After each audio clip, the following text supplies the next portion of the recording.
Welcome to Awkwardly Awesome Podcast, episode number 37.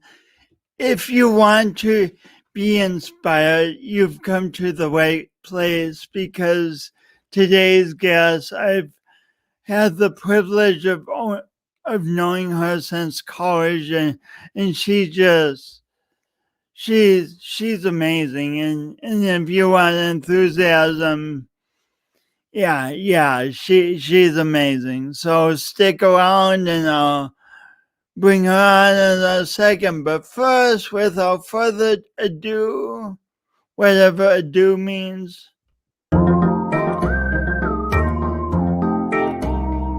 Today's guest, Corey Nuffer.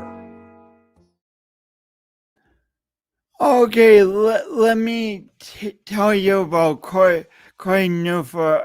Actually, these are in her own words, so I quote. I mean, I won't sound like Corey as I read this. Corey's a woman, but just envision. Don't do that. Just, you get what I mean. I grew up on a dairy farm in very rural Minnesota. 36 people in my grade. I was an FFA, bottle fed calves, before and after school. I remember sneaking tastes of dirt, dog food, cow corn, anything at different times in my early childhood. Well, a bio major, I waited tables at an Italian restaurant named Spazier's. Closed in the afternoon. They let me not taste but smell different wines before my shift. Armed with an aroma wheel and curious. Armed with an aroma wheel and curious. Wise teachers, I got good. Eventually majoring in philosophy, religion, I kept up with the wines. I've enjoyed for the past 5 years. I've worked at one vineyard with just 22 wines. I've enjoyed something most wine professionals do not: constraint. Instead of trying to know many wines over and over, I get to know everything grown and made within one vineyard very well. From tank to bottle, shock to when they're peaking in their twilight days. Open too many days, served too warm and too cold. I know these wines.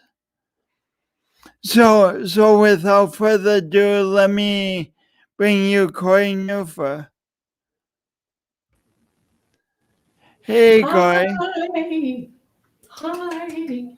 It's happening. Yeah, it's happening after all this time and all the numbers lists I sent you. Yeah, you're good. You're thorough, Jason. I forget that you have a master's in, is it English? Is it in poetry? Yeah, it's in poetry. I gave you some bad writing or some that wise, can't remember what I wrote. I remember typing it out and going, that sounds wrong. And I just kind of went with it. And it's hard, when you have your own writing read back to you sometimes. It's kind of hard. I with that because it's so creative and really so fun. It reminded me of that the movie Love Actually, when the guy who's singing the song, the Christmas song, and he's trying to fit in 4 syllables and like a 3-syllable thing. And I basically tried to do that. So, but yeah, I was trying to fit a lot of words in there, and I jammed it up pretty good. So there.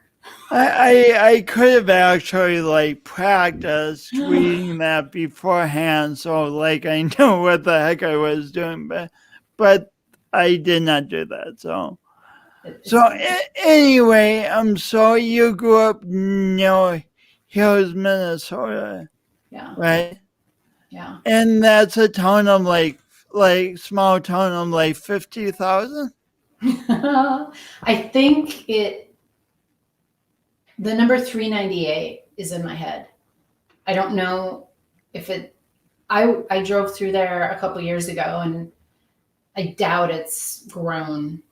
You mean 3,980 people? No, I need to be specific, because for me, for a town to have 398 people is like normal and fine. But like, is Manly even around? I think that had like 14 people forever. Oh, I didn't know Manly even had a population. They had it because I had my oil change there a couple times, and my grandpa had oil change there once, and they forgot to put the oil in, and I'm sure that happens everywhere. But they used to have, maybe they still do, those glass bottles, like Sunkissed, I remember, where you could return the glass bottles. Mm. Kind of like Mexican Coke. They only come in the fancy glass bottles. So Manly, I love Manly. I do. Nice.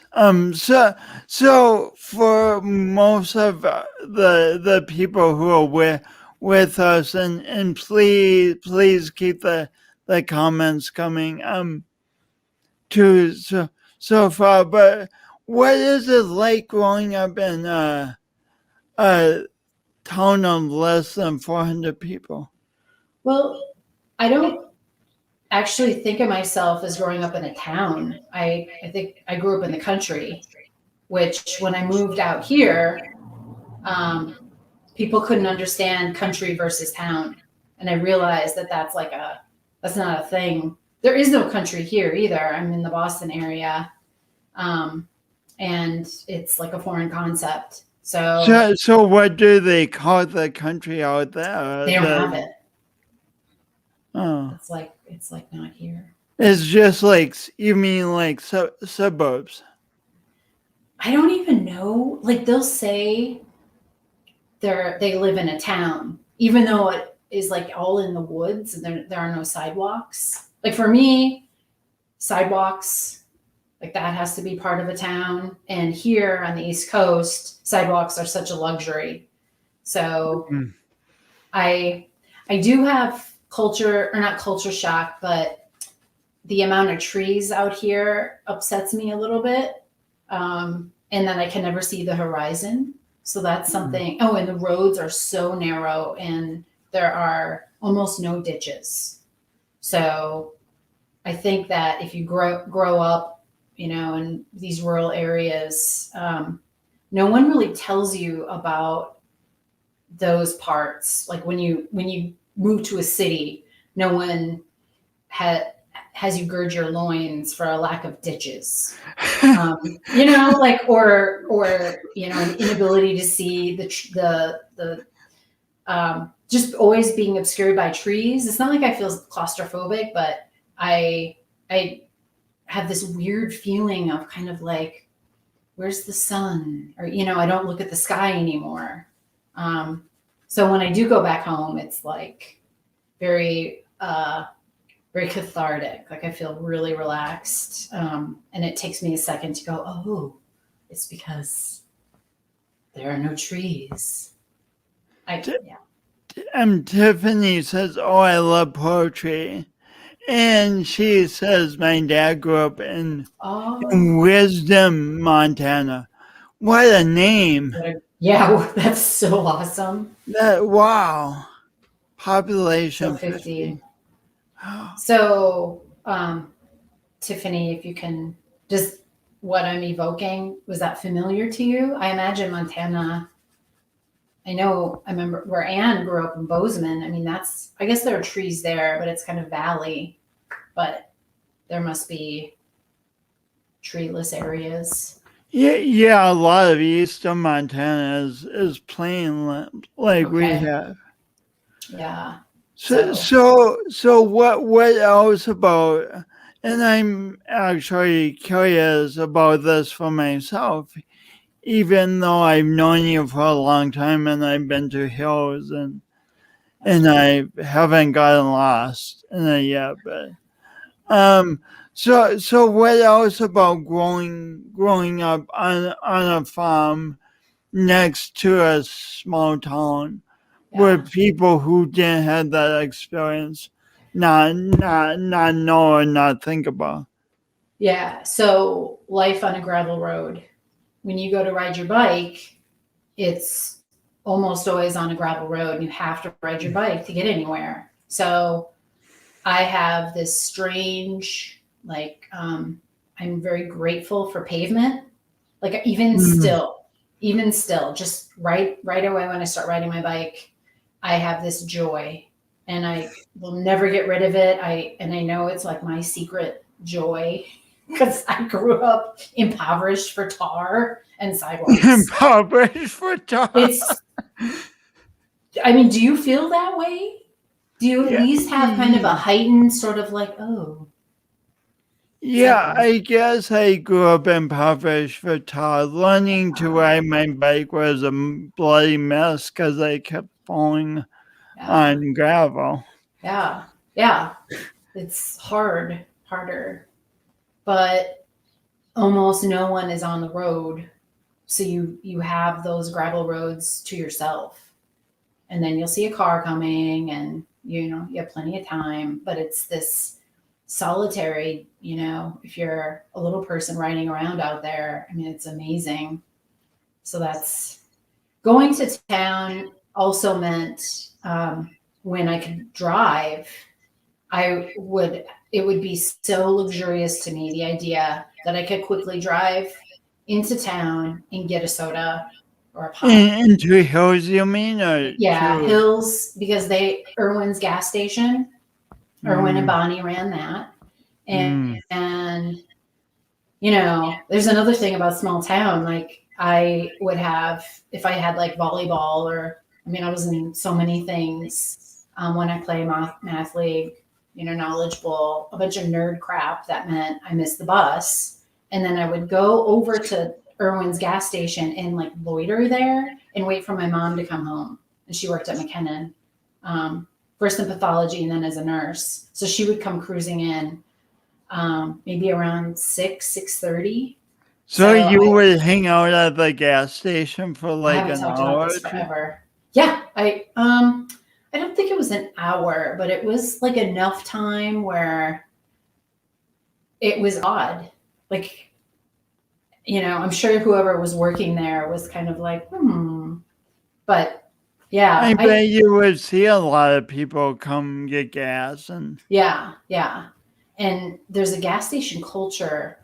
I imagine in a lot of small towns where people go inside to talk and to get their gossip. And that definitely was the case for Hills. And I'm sure too for Beaver Creek, the other small town. So willing, like not only is there a bar culture, but there's a gas station. Yeah. That's interesting. Well, I think this is just something small towns enjoy. Although that's not true because my parents, they live in Johnstown, Loveland, Colorado now, and it's mainly my dad. He has friends at a gas station. So, wow. I guess you can, every place I think will have its regulars, but I've never heard of, until right now, I don't think I've ever even said gas station culture, but yeah. It's a great term. It's so good. So then how did you get so involved in music? Oh my God. okay, this is it. This is not written anywhere. It was an episode of Moonlighting. And so I was, fourth, third. I was very little.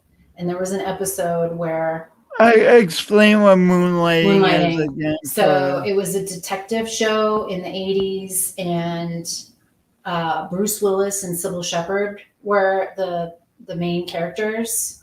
Wow. And there was an episode where Bruce Willis is like, I think he's just playing a tenor saxophone. I think it was super cheesy noir, where he's probably got a fedora and a trench coat, and he's playing under a street lamp. And I just thought that was the best thing ever. So when in fifth grade, when the teachers, when you went to pick out your instruments, I wanted the saxophone with the curvy neck, which then I later regretted for many years because it was the one that played with the brass section and just had all the crap parts, just all the supportive stuff.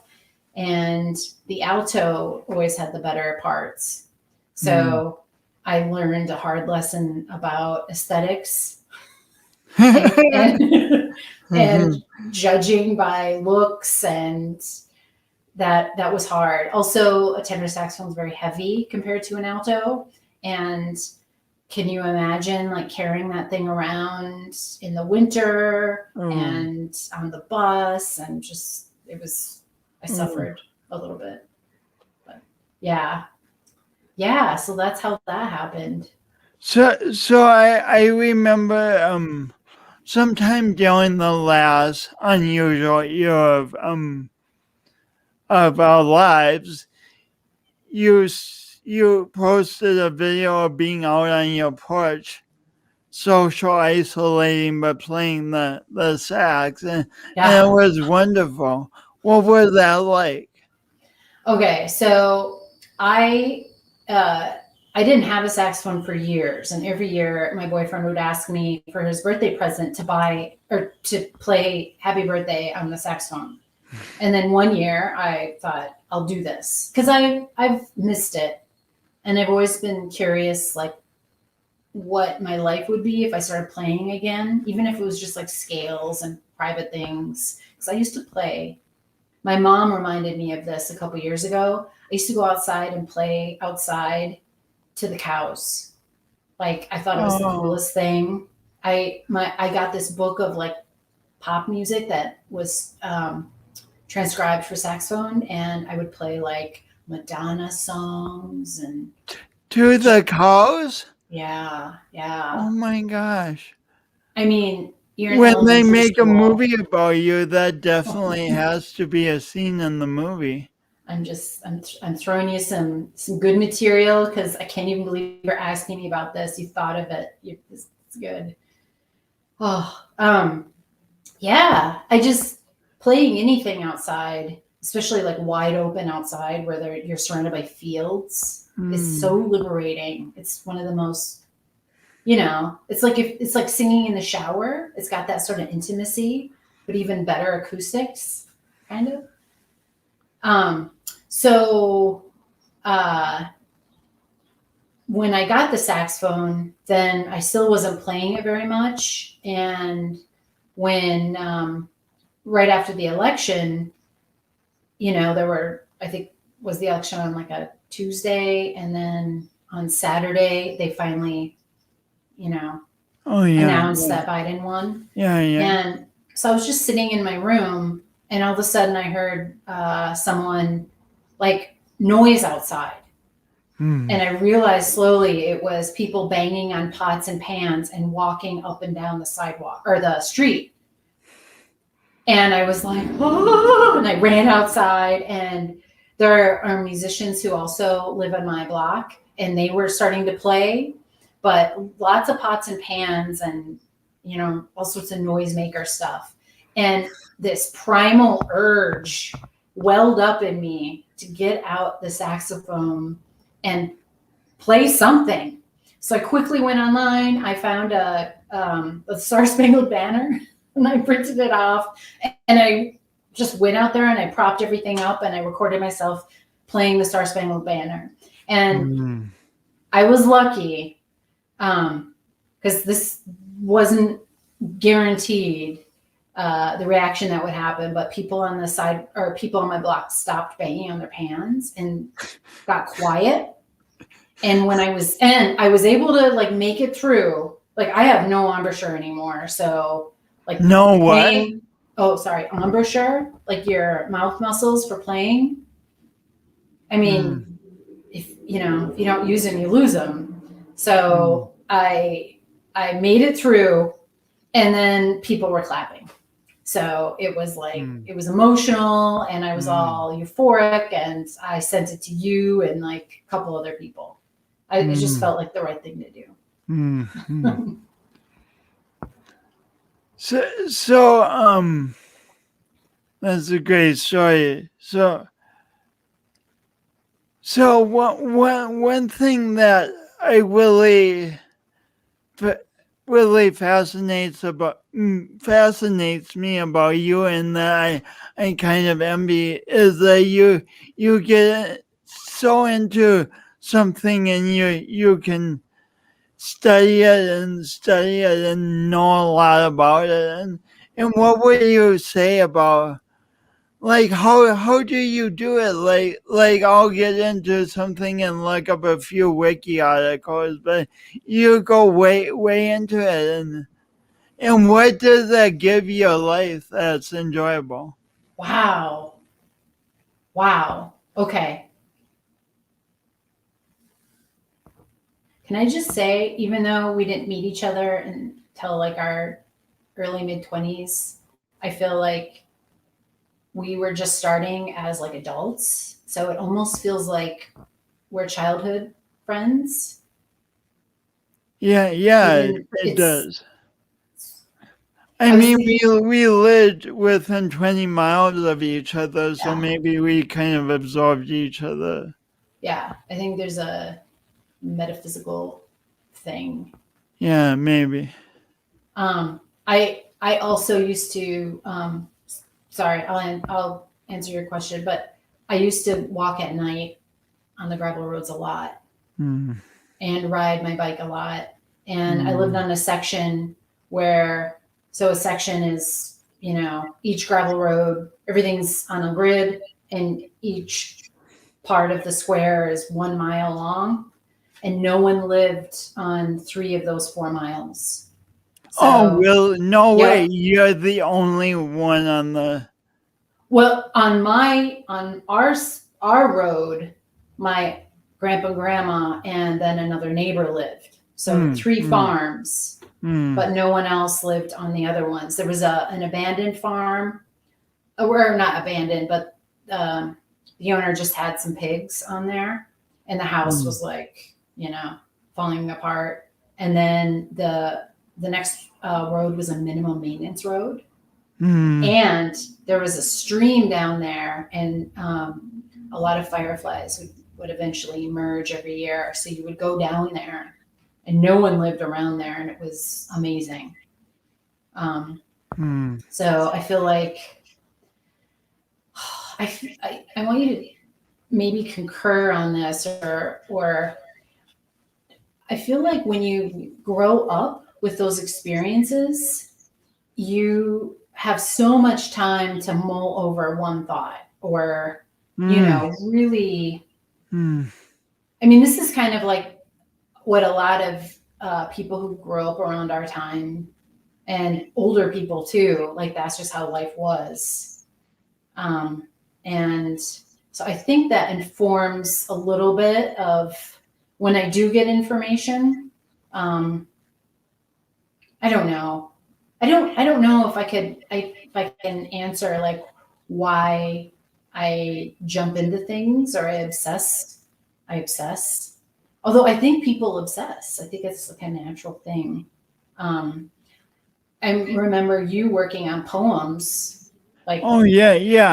Like that's intense to work on a handful of words. Yeah. Because it's not just the grammar. we're talking about obsessing in a good way, channeling your energy Yes. towards something that brings you joy. Yeah. Would you Yeah. agree with that? I would. And to do that, I mean, you have to have time. And you have to feel free to do that and to take the time. When I'm trying to put new habits in my life, like for instance, leash training my cats. I have to carve out leash training my and it's hard for me because I have to lose some of my morning, and I still haven't done it yet. Like I've done the research on it, but now I have to take Doug out on the leash, and it's hard for me to make the time. And I'm always like getting deeply philosophical about, or psychological, doing this sort of audit, like on my my value system and like why it's not. Yeah. So I think though, like a deeper, this is a little more serious. Like growing up in such a rural community, and as a woman, as a girl, you learn that it's not for you. Like you're not expected to drive the tractor, and you're not, for your relatives, it's not an option for you to take over the farm. Oh. And so as a little person, I think early on was thinking, well, maybe if I could be smart enough. Like I recognize that now, that definitely informs some of my insatiable, approaches to things. And I've worked hard to kind of check on that. And it's definitely fueled a lot of things. But then you kind of see this larger picture of, does this bring you joy? Is this, how does that inform the other parts of your life? Especially when there's a social component, like if some of my people are also doing things, like that's a lot with the wine, because it's so social. That's just too easy to lose yourself in.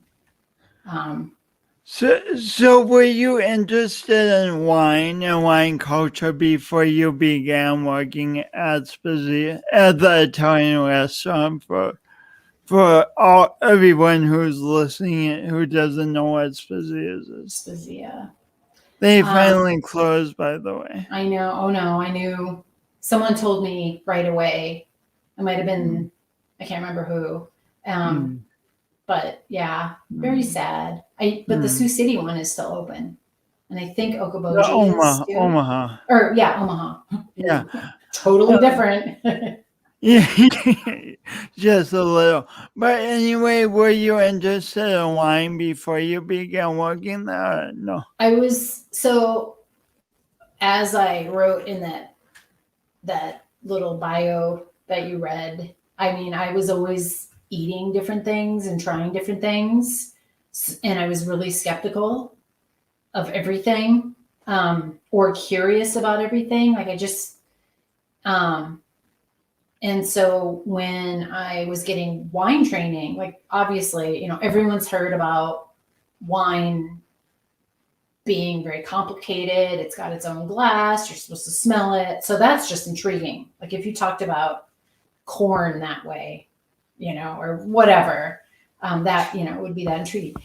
So I then experienced this uncomfortable time where I would be told what the flavor profile or the description is, and that I was supposed to convey that to my tables to try to get them to buy the wine, but I didn't smell those things. And I just thought I was living a life of lies, because I would have to say like, this has notes of berry and earth and a little lavender or whatever.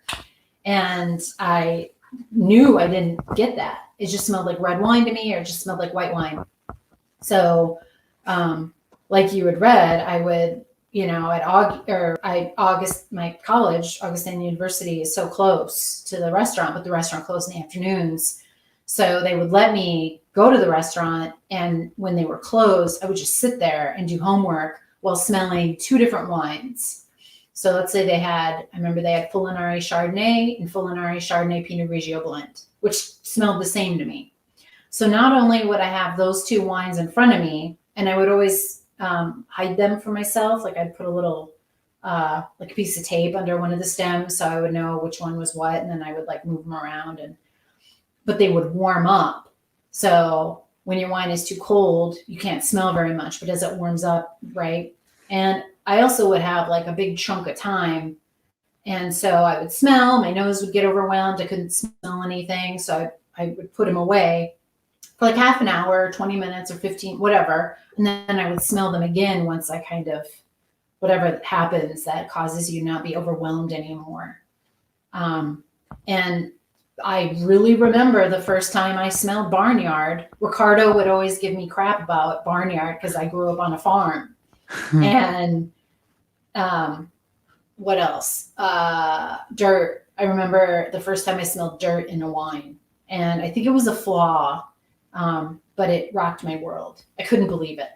And so then, like going back to barnyard, then that allowed me to learn about reductive chemical reactions that happen in the bottle versus if, red wines are, where the grapes are grown in cooler climates. Like there's a lot of like kind of fibbing or misinformation in the wine industry, but there's also a lot of science, and it's such a interesting way to learn about how your body works, as well as just the science of fermenting things.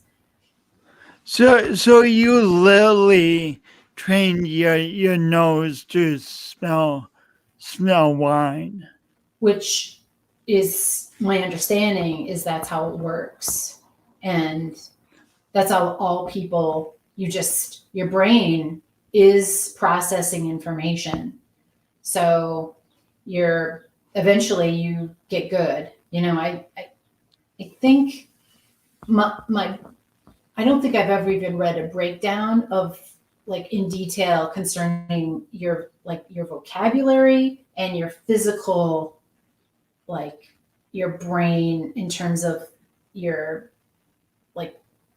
taste buds, your papillae, like, and the new, connections your brain is making, the extra wrinkles you're getting when you're tasting these things, and then the vocabulary, like how that blends together. But my experience is that if you don't have the vocabulary, if you're not trying to constantly figure things out, your palate isn't really, I think it will plateau. So you're constantly trying to expand. Yeah.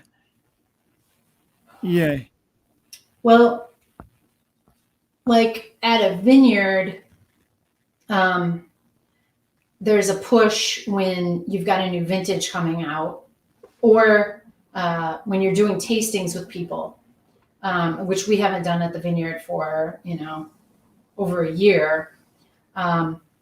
You will have sometimes 50 people a day, and you would be shocked at how like you're constantly learning new things, or you're making sure you're not using language that makes people feel uncomfortable, or shames people. If you're being really like, oh, you get this, you're very, it's a intimate sort of shaming when you say to someone about a wine or a beer or whatever, that it's definitely this, And so you really, I think if you do it right, you start like redefining or reimagining what a tasting is, and that space. Like I call it kind of a conversational hygiene that happens across the tasting table. And it just like, for me, it's really informed how I am with a lot of, outside of the tasting room. And it makes conversation like really interesting. Because you practice a sort of patience and curiosity, and language doesn't get, it's not casual. Like when someone says, oh my God, I got a little bit of like green strawberry. Like people are like, oh, you know, or like little things. Like I got a little bit of like geranium, you know, like really things that are not typical. Or if someone, sometimes you forget like that pineapple might be an option in a rosé. Like sometimes it can be that subtle and not exotic or whatever, obscure. And that just, it's exciting in this super nerdy way. Yeah. And you always want to validate what someone is smelling, or Oh yeah. You validate, you push, like say more about that. But there's a real frenetic, in a lovely way, kind of a engagement that you don't get when you're talking about other topics. And it's also something that you can experience with complete strangers. Doesn't matter what your politics are. So that sort of engagement is like so nourishing and so rare. And it's kind of like everyone knows too.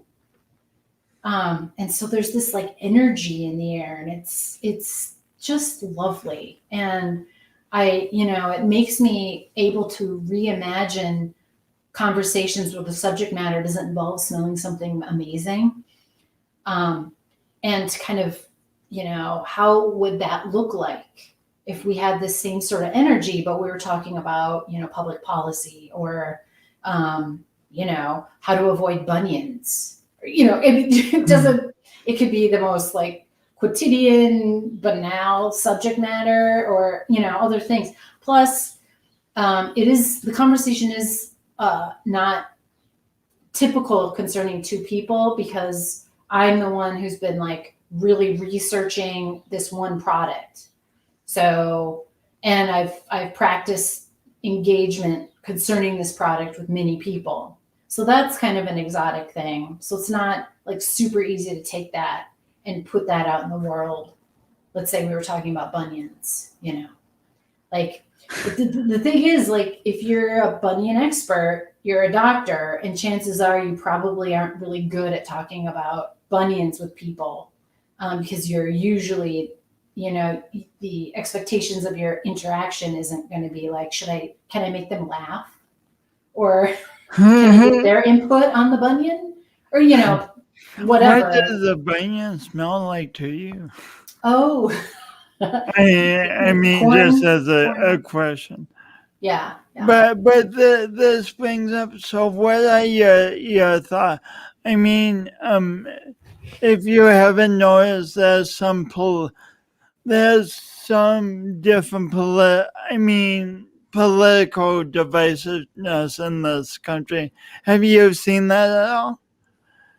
So, So anyway, what are your thoughts on being friends with people who have different political views than you do? well, I definitely have a wide array of friends, or friends on a political spectrum, and I assume you do too, just from from where we are, like up here in Boston. I mean, it's way different. People are so isolated in their little cocoons. But I also work an hour south of Boston, where there's a lot more variety, and there's a lot. Their experiences are very different. It's economically not, New Bedford and Fall River. It's people don't have money to burn on wine, and when they come to the winery, it's like a thing, and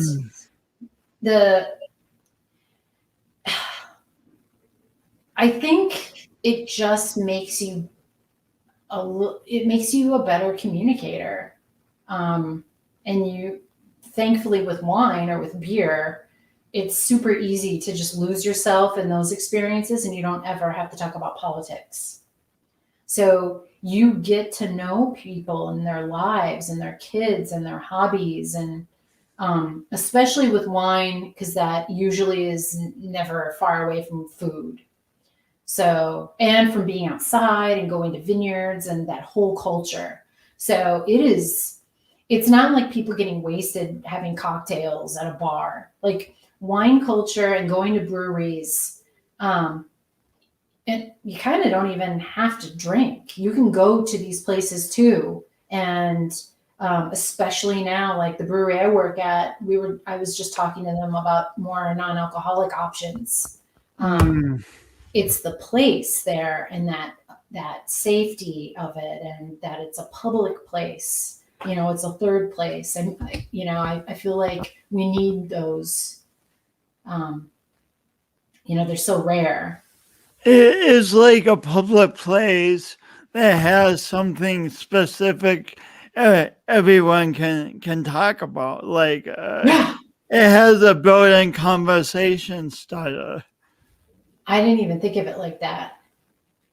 Yes. And I never thought of it like that.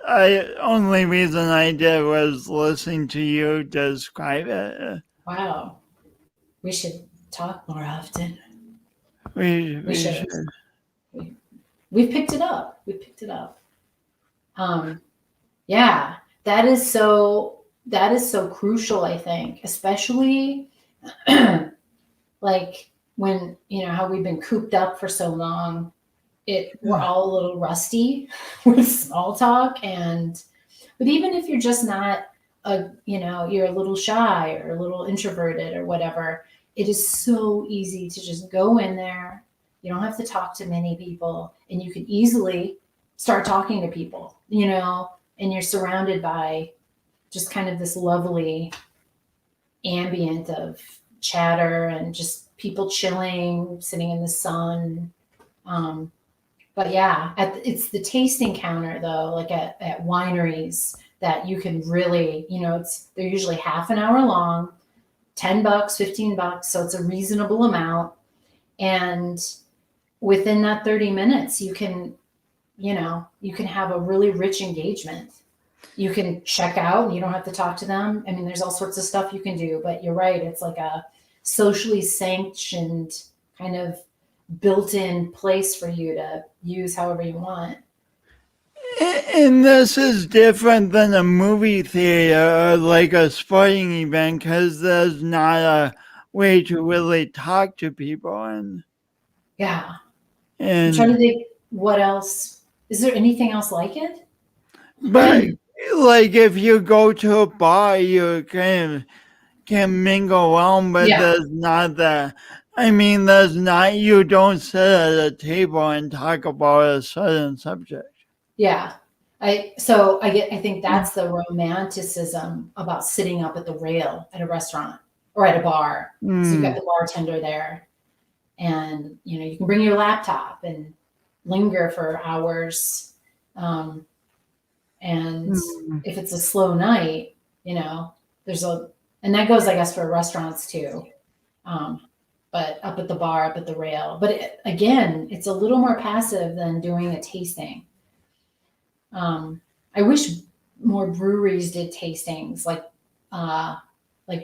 wineries did, and probably in the future. But right now, it's again kind of this passive thing where they give you the wine or the beer flight, and then just say, "Hey, I wrote everything down on a piece of paper," so you know what you're trying.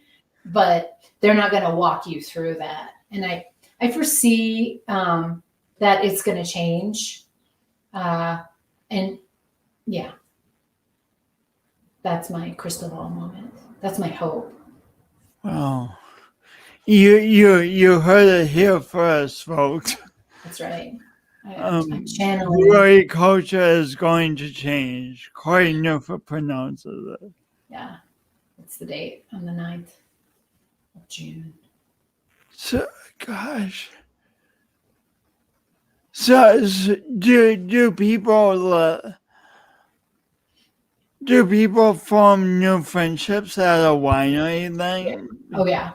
Because they're at a tasting table with that. So yes, but I'm also getting flashbacks when I was working at Westwood Ho with Ricardo and Jerry and everyone. That Westwood Ho's the country club in Sioux South Dakota, for those of you not from the locality. Sorry. And it's no longer, now it's, I think, called Westward. Oh my gosh, Sioux Falls Maybe Country Sioux Club. Falls Country Club. Yeah. But Something. Westwood Ho used to be a supper club on the outskirts of Sioux Falls before places could serve alcohol in Sioux Falls, South Dakota. No way, I didn't Yes. know that. That's And cool. and you had a locker, and there was gambling upstairs. No way. Which Wow. was illegal. Yeah. It's very, Wow. I could say more. But we don't have the time. But how cool, supper club?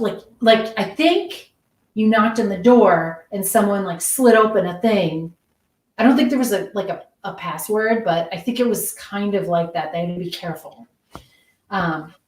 So at Westward Ho, a lot of there was an actual like real tightly knit group that they were they were very different from each other, and the wine was a reason why they all became friends. And I would do these blind tastings every Friday night. They would show up. I would try to trick people because I covered everything with a brown paper bag. And then afterward, they would retire to a dining room and eat together. And they would not have done that without this sort of little wine activity. And it was such a simple thing. So that was also kind of like a tasting, not as formal as a tasting room at a vineyard. But again, we had these expectations. It's probably even more exciting because of the blind tasting, because that's always fun. Do you think there were diversity of political views in that group? Absolutely. Yeah. Oh, cool. Wow. Yeah. Because we so need things that bring people together to just enjoy our lives and families and stories. And yeah, I like this. I think that we're all in this strange cultural moment where we're like, you've brought it up a couple times. I rarely stray far away from that. How can we get people to, not talk about the thing and just enjoy each other and get to know each other? And I know there's a lot of literature on this. Robert Putnam's Bowling Alone. I know there were a lot of social groups, like the Masons and the Elks Club. Yeah, there's just so many group Lions. And they're not around anymore. And I know there are new groups joining, but they feel a little different to me. So at least in the small town, I think the service clubs are still around. Yeah. But they're not. Maybe they're not the force that they once were. Yeah. Or how about bowling leagues? Bowling leagues used to be much bigger. And my hope is that they'll return to that, because that is where the magic happens, where you don't necessarily like everyone on your league, or on your team, but you have to work together to beat the other teams. So you have, this is Robert Putnam's, the wit behind his title, Bowling Alone, is if you go bowling alone, that magic doesn't happen. That would happen if you were on a team in a league. If I went bowling alone, it would just be a pitiful, low-scoring bowling game. Yeah. I don't have that, and I should. I've never been on a league.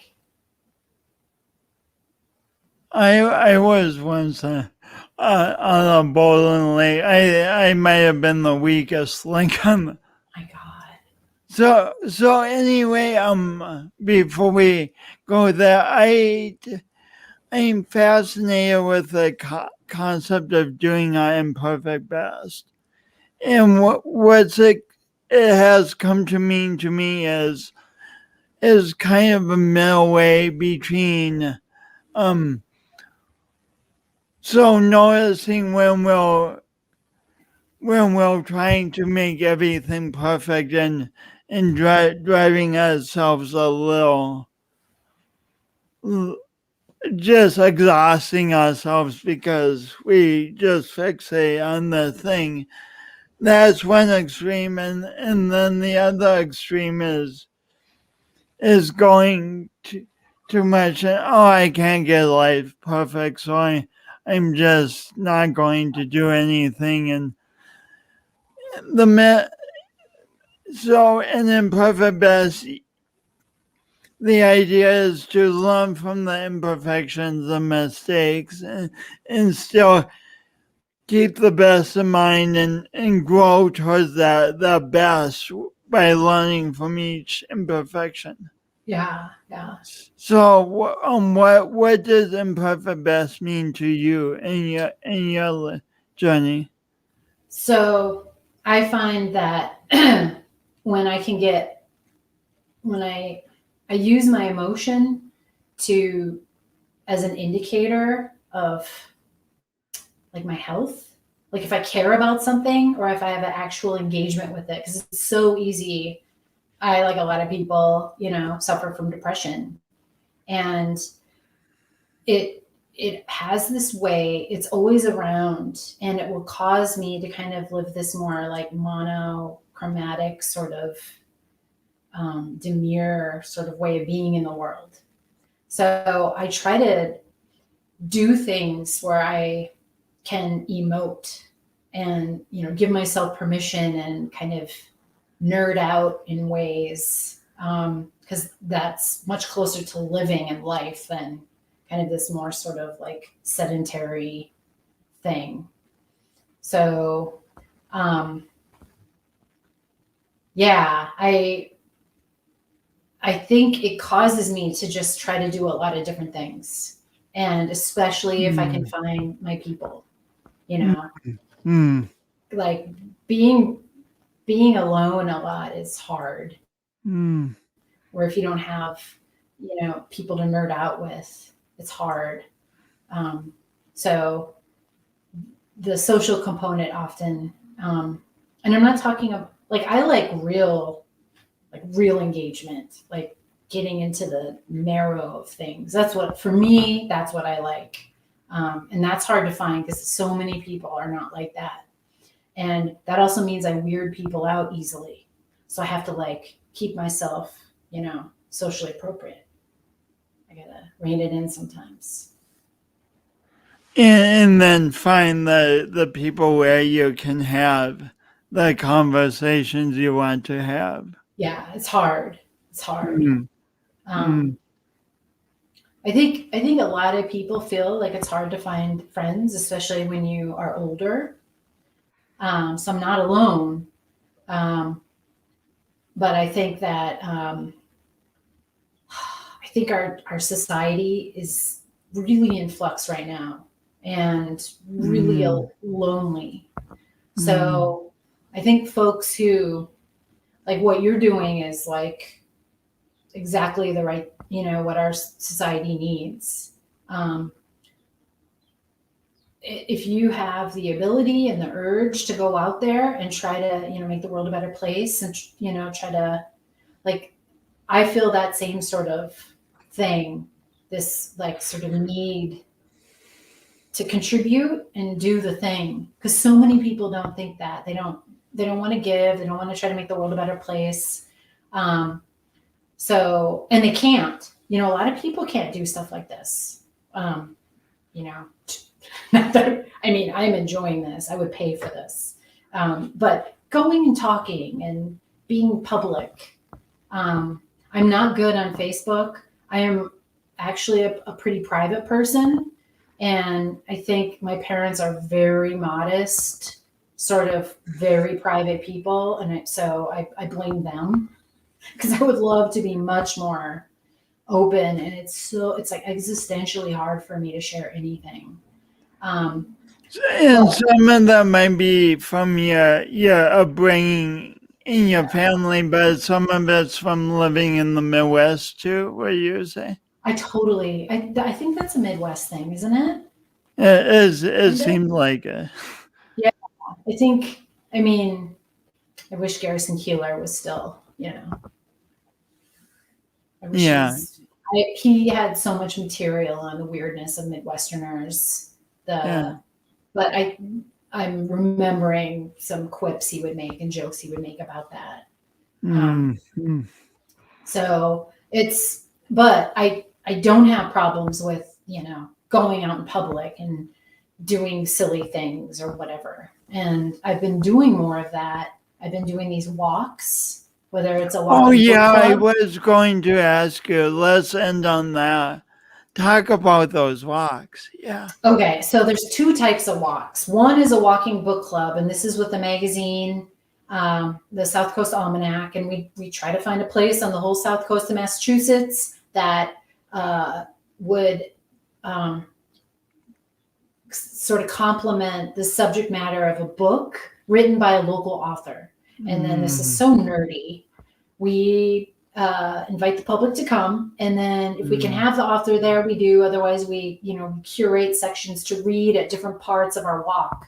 And we just try to enjoy like the weirdness and coolness and the sensual aspect of taking this sort of sedentary thing of a book club and bringing it out into nature. The other walk I do, and this is with an art festival in Fall River, the Fabric Art Festival, is I work with this, and I'm one of three people, and we work with an artist in Portugal, and Gustav Siracu is his name, and he does all these urban walks, all sorts of walks. And they're highly curated. They're very sensual. They will explode your mind. Like, just quickly, one walk, he had a group of people and they had a rubber band around them. So they knew if someone at the end of the group was slowing down, maybe not paying attention, the rubber band would pull and the people in front would be like, hey, what? And it kind of reinforced their group, like they were this organism, and they would talk about how emotional, like how strange that was. And they were walking in just typical urban whatever, but that one thing, So clever. That's so clever. It's so clever. It's so like elegant, like just one thing. So I did this walk where I was basically kind of resurrecting these waterfalls that used to flow freely in Fall River, Massachusetts. And, I like had to learn that there's 14 shapes of waterfalls, and then there's different, and I would like evoke waterfalls, and I brought bottles with me, and just all sorts of little things that we did. And even one of my favorite parts, we were going to walk down a hill, and there is a river, and it was underground, and it was also flowing downhill. And so I invited everyone. We were going to walk down the hill and then end at this one, under an underpass. And I invited everyone to just not stop, like to assume the flow of the water. And at least for me, I'd always feel a little panicky. I mean, we were just slowly walking down a hill, but the idea that I no longer was going to stop, that gave me pause. But the artist, Gustav, who I was talking with, when we were bringing that up, he said, you can talk about the samba.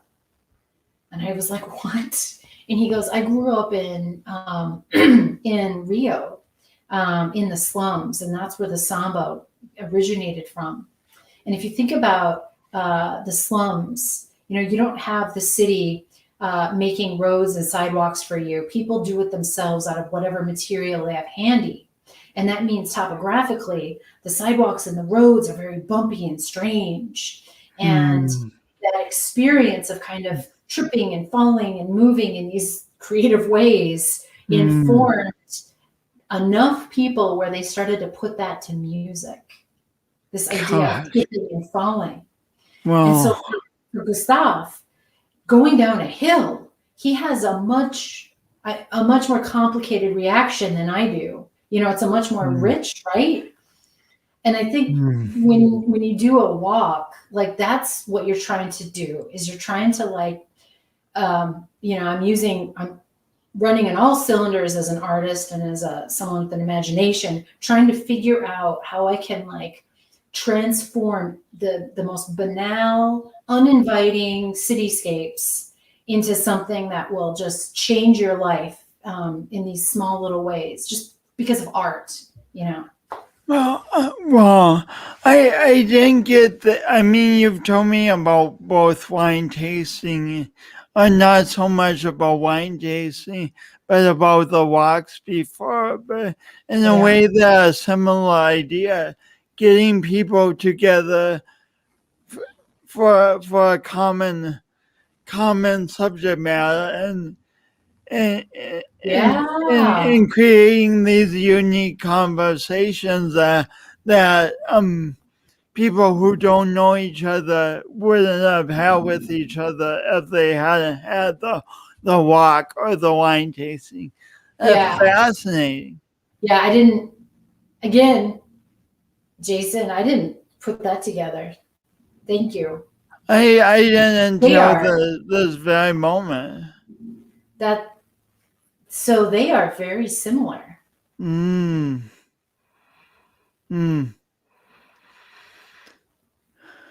I've only done a handful of the walks, so I think I wasn't there yet with like comparing the walks to wine tasting. I was just more like there's so much preparation for them. And the waterfall walks are about an hour and 15 minutes. I've only done 2 of them, or actually 4. On the days we do them, it's 2, 1 at 10 and then 3 in the afternoon. But the book clubs, they're very similar because you do, although you do have the people who show up tend to be, I think if they became more ubiquitous, you would start getting a larger swath of people who would sign up for them. And they are in the beta testing, if I can use that. But our goal is to, do much more of this. So, yeah. So neat. And then all we've gone from a tiny town to book walks and wine tasting, and life is so expansive, and if we talked for another hour, we could talk about so many more things, and what one of the things I get out of this conversation is just excitement about life and about stories and about connecting with different people in unique ways and finding out what we really enjoy about each other. So thanks for inspiring me and inspiring my viewers. Oh my gosh! Not my viewers, the awkwardly awesome podcast viewers. Like I said, every time I talk with you, I always like really do learn something new, have something about myself that you like identify, and it's always exciting. Like this really kind of nerdy, exciting thing. So thank you. When you say nutty, it's in the best possible way. It is. It's, I need to expand my vocabulary with that. It's a cerebral, artistic, like the word joy is there. Joy, not just joy, but joy. Beautiful. Joy. And cerebral, like there's a thing, and it's a sensual thing. It's I'm not like that with a lot of people. there's a certain subdued quality that you have to, I think, enact because people are so busy. And especially if they don't know who you are, you put guards up. And if you've got to be somewhere in 15 minutes, there's a lot of that. And so we don't have time to, we don't have that leisure time that allows people to go there, to be a little bit more flamboyant with the monotony of the day. If I can use those words. Flamboyant with the monotony of the day. Oh I love it. I love it. Yeah. Flamboyant with the monotony of the day. Yeah. Wow. I feel that takes time, Yeah. Wow. This was so cool. Thanks so much, my Jason. friend. Oh my God, thank you. So good. Cool. Cool. Thank. Oh yeah, I just said thank you. So, I'm taking you off and putting the ending on now. All right. So I'm really shaky on the beginning and the endings, which is kind of comical, but I'll try to be smoother now, like get the right one. And this is it.